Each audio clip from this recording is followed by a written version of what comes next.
Oh, welcome back. We are going flower arranging. I've already tried to film this intro, and as usual we're on the vlog camera and I had the wrong settings on this microphone. The Sony microphone does not marry well with its camera, FYI. We are going flower arranging, but not just any flower arranging. The invitation said mindful flower arranging. Now, I don't know what the difference between that and normal flower arranging is. Let me hook this mic on.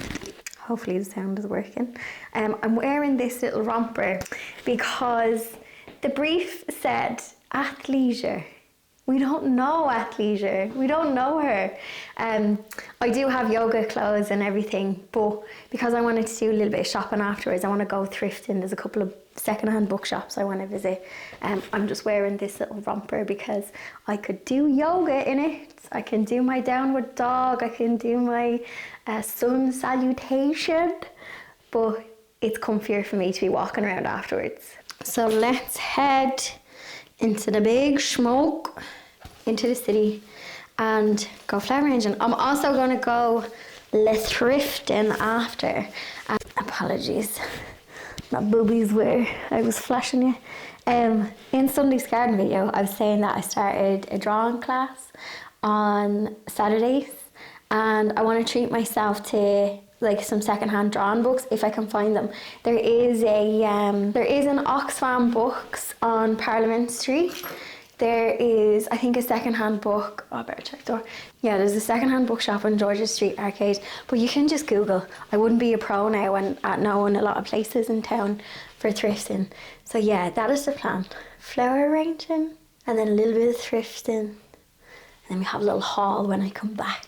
So I headed into town, and the event was with flowers.ie, who are like a flower company. So if you're looking for, flowers to gift, and it was so lovely. We did like 30 minutes of yoga before we got stuck into the flower arranging, and I have fallen out of doing yoga. There was a local class that I loved going to, but I just stopped going after my Camino last year, and this kind of spurred me to get back into it. I forgot how relaxing it is, and I love that there's always a little mindful message when you do it.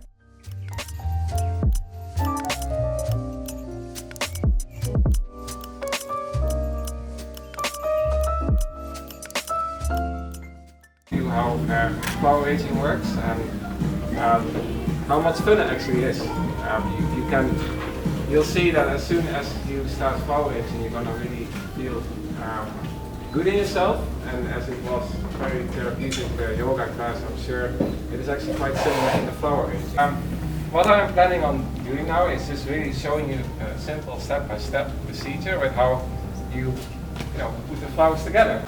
The leaves of the lotus is there, it's done. I know the basic is developed that way. So that's what I would do first what I think you should do first. Get a bit of a feel about how it feels to be a florist. You're the florist now.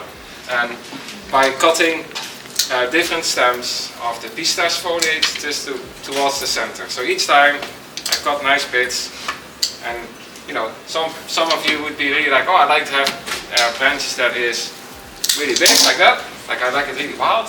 But for me, I would be more.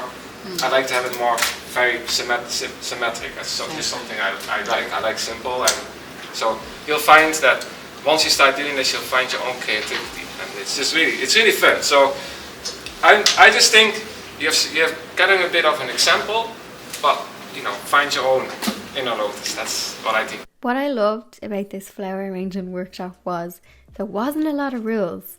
We got some tips on cutting the foliage, so making sure that there's no foliage left on the stem as you're sticking it in, and try and put everything kind of pointing towards the center. So we started with the foliage, layered it on, and then we went to the little shop in the middle and we popped in. So there was hydrangeas, there was lots of baby's breath, eucalyptus, cactus, some chrysanthemums, I think I'm saying that wrong, and roses. There was lots of flowers to choose from, but I wanted to keep it simple and I went for hydrangeas. I feel like we are in hydrangea season. You don't always get, like roses you'll get kind of throughout the year, but I feel like hydrangeas, they are in their season, so a moment of appreciation for them. So that is what I went for.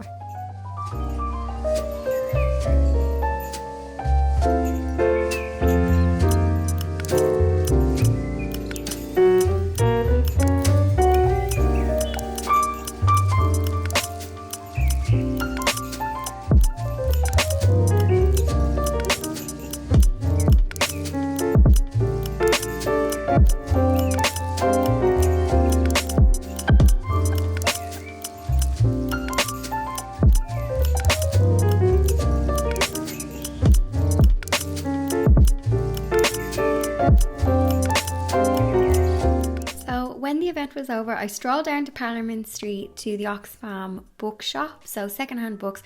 I did walk through George's Street Arcade because there was supposed to be another bookshop there, but it was actually gone, or else I completely walked past it, but I did look for it and it wasn't there. If you just like pop into Google secondhand bookshops, loads pop up, but this one wasn't too far from where I was parked, so I headed on down for a little look.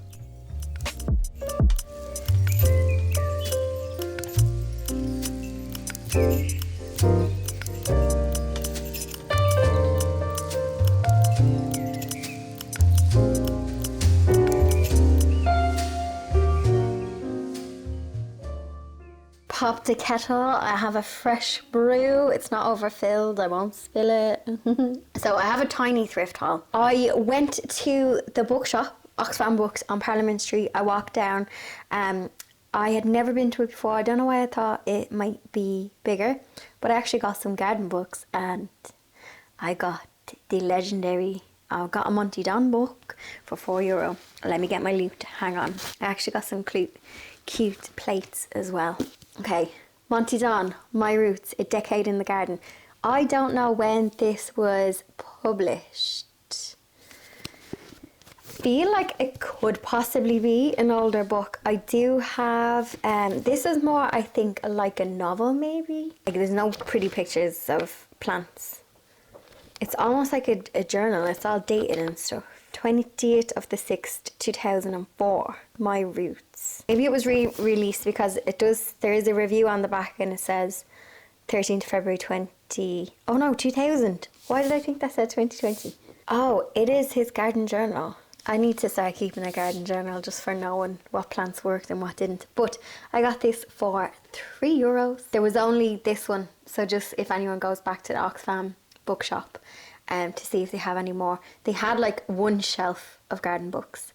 But it was nice and full. There was no art books.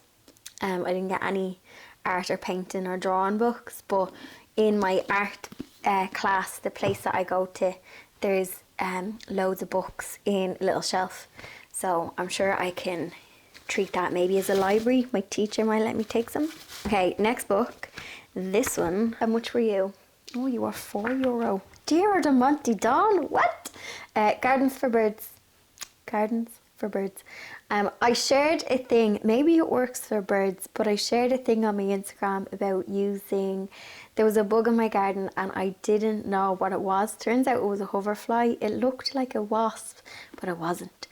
And do you know the way you can use your phone to identify plants? It's not always accurate though.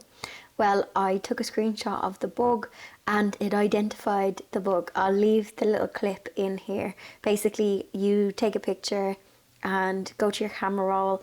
Down at the bottom there will be 4 symbols. One of them will be a little info button, if it is like a plant, a bird or a bug. I think it works for dogs and cats as well.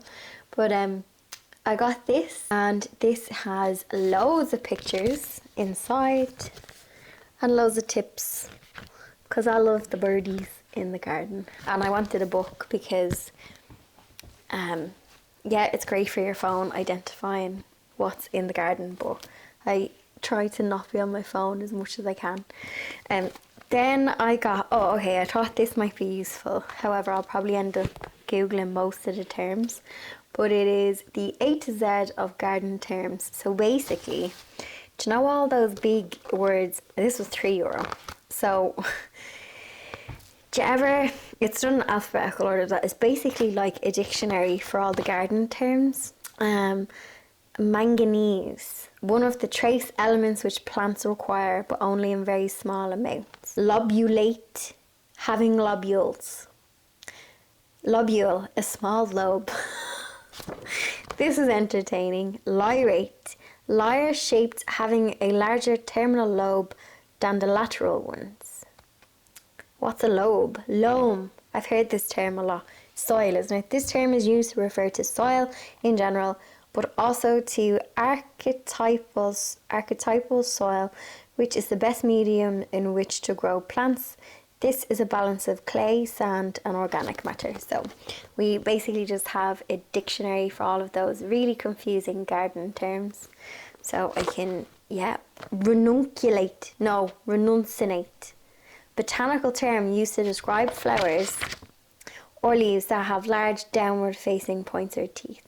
Rufescent, reddish brown in appearance. Who created plant language? I would actually love to know. I know the plant Latin, there's a reason for plant Latin, because it's basically, if you're whatever language you have, gardening has that one language. So if it's a rose, then that'll be the same in every language, I think. So I want to learn more about trees. There's a massive gap in my knowledge when it comes to trees and shrubs. So I picked this one up. It's an RHS book. It was €4. Plant and Guides, Garden Trees. Find instant reference to every type of garden plant featured in Basically, this just has loads of pictures, which is why I like the look of it. Yeah, and that is Garden Trees, RHS, €4. Now, I bought this next book, but this is the book from Erin. If you saw my Sunday garden video, I was saying about a book I was waiting to come because I wanted to share it with you because it is beautiful. So I ordered it. Now Erin did kindly offer to send me a copy, but I was like, no, I want to buy it because, girl, I know as authors we make no money. So I was like, let me support you. So I met Erin, the edible flower, at Ireland EM the last time I was on, and I was chatting to her, and she had this absolutely beautiful book. She was doing a demo. I didn't get to watch her segment because she was on before me, so I was out in the patio waiting to do my segment. But inside, like, I just thought I'll get a proper flick. The photography, sorry about my mic. The photography of this book was beautiful. I had a little flick through it when I was in the studio. There is recipes in it, but there is also like information on, you know, each plant that she's using. So like literally how to grow them, how to propagate, how to harvest them. So yeah, I just can't wait to sit down over the weekend, maybe in the greenhouse with a cup of tea, put my phone down and have a proper read of this. I will probably skip the recipes because the girl is not a recipe kind of girl. I can grow the food. I don't particularly want to cook it too. I just find cooking a bit boring. I have yet to find the passion. Also, I'm not saying that cooking is boring. It just is to me. I prefer to do the gardening. But yes, very pretty. Very, very pretty. So that is the edible flower. Erin Bunting, Joe Facer. A modern guide to growing, cooking and eating edible flowers. So if you are interested in edible flowers, want some recipes, this is just visually a stunning book. If you left it open in the kitchen on a recipe stand, it would just look gorgeous on a shelf. It's beautiful. The photography is absolutely beautiful. Very inspired by that. So I walked back by George's Street. So there is, next to the George, there's like 3 charity shops in a row. I think this was Vincent's I went into. But again, I was just having a little look. My intention wasn't to kind of, you know, have too much thrifting. But I found these little plates for €2. And each of them has like a little woodland creature. So there's a fox on this one, apologies about the noise of the bubble wrap. There is a little doe, a deer, a female deer. There's a little Bambi on this one. There was a whole set, but I have no space for a full set. I find I always use little plates like this when I have a cup of tea. So if I make myself a little sandwich, toast, if I'm having my boiled egg in the morning, I find I use little plates more. Or if you're just having like a few biscuits. Let me show you the other one. And there's like a little bunny on this one. On the back, they're German. It just says Bavaria, Germany. There's a C and an IL initial. And it says 1881. So I'm not sure who made these or what year they are. So yeah, I got these with the intention to use every day. Look, I think this is a baby duck. There's a little chick as well. I just love the nature print of this. These would actually look really nice on a wall, wouldn't they? If you were doing like a china display wall, I think they would look really cute. So I got 4 of them, and that was Vincent's next to the George, but it wasn't the Enable Ireland, because there's like, I think 3 charity shops really close together. I think this was St. Vincent's. My receipt is downstairs in the bag. They had plates of these, and they had more of the little plates. There was no cups off it, but they did have longer cake plates, like, you know, the long narrow ones. And they had little, I wouldn't even call them soup bowls, but they were like a bowl, but there wasn't a lot of depth to it. So there was bowls, there was plates. The plates were €3, and there was loads of them. So if you do want to get some of these, that is, I'm almost certain it's a Vincent's charity shop next to the George in town.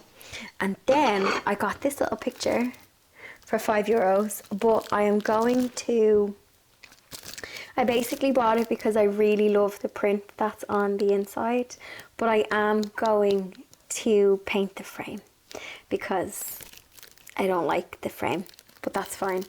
And yeah, the frame is just like a navy, but I have loads of tester pots. Oh yeah, you can see it better if I take all this off. Like, that's brand new. I'm going to paint the frame, and I think what I might do with the frame is just paint it. I have tester pots of chalk paint. I might just paint it in a white and then sand it to reveal some of that dark colour underneath and go for a lovely French vibey. Another thing that would look really nice is actually, and I do have some as a tester pot, is a brown colour to me. I think a wood frame would be really nice on this, like a rustic wood frame. Yeah, I really like the print of this, and I think it'll look quite nice. Town was actually super busy. There was lots of tourists, so welcome. Hope you enjoyed your time. I do forget that, see, everyone comes to visit Ireland when it's summertime because the weather is supposed to be nicer. It hasn't been too nice. It's been raining an awful lot. Also, town, Dublin city, if you visit Ireland, go out to the west, it's much prettier. Dublin, yeah, there is some nice places, but it smelled like wee. I'm not gonna lie, I was walking, I seen a group of tourists, and then I was walking back to my car, and whatever laneway I walked down, it smelled like wee.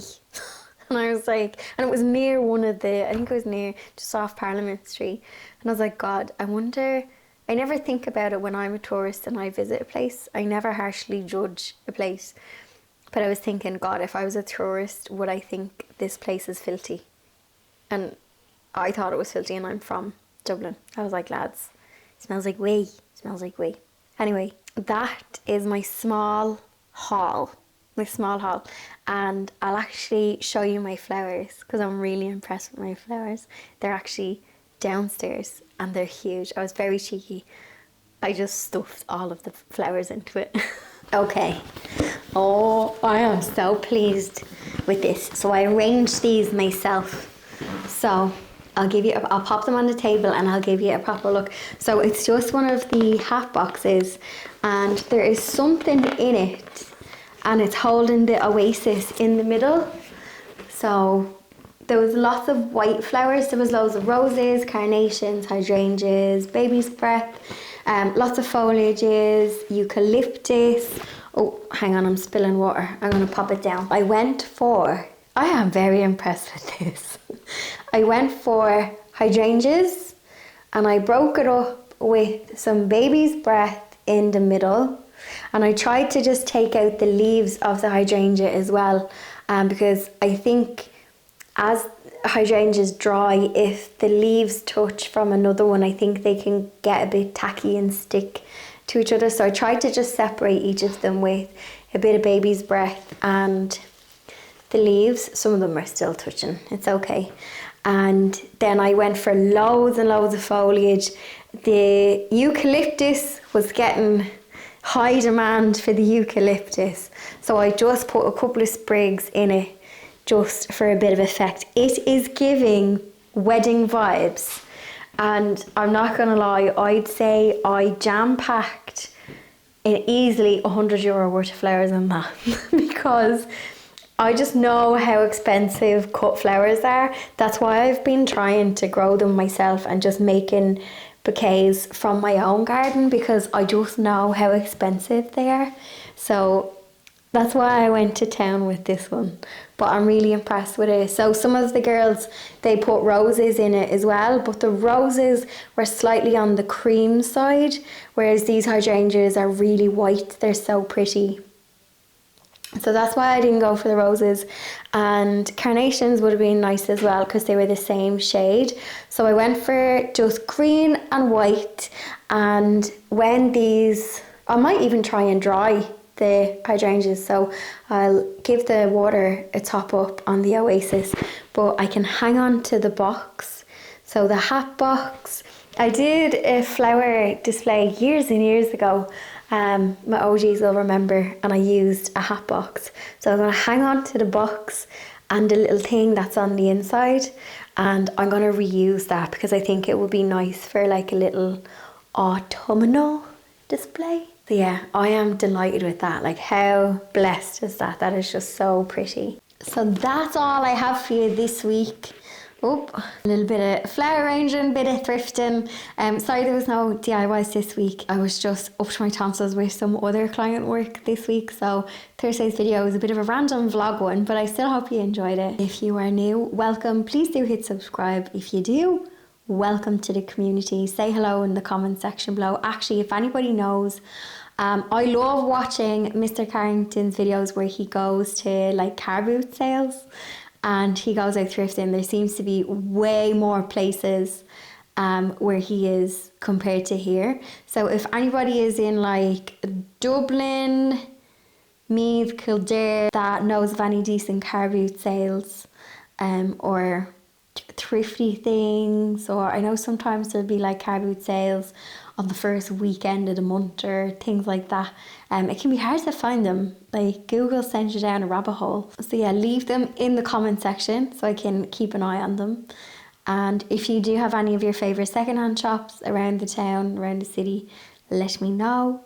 You can also share if there is car boot sales other places in Ireland, because somebody might benefit from it. I might not be able to go to it, but someone else might. So yeah, if you have any of your faves that you thought were decent or that you thought were not kind of worth it, share in the comment section, share amongst the community, always appreciated. Cheeky thumbs up for my regular viewers. I'll see you in Sunday's garden video. Get nice and muddy in the garden.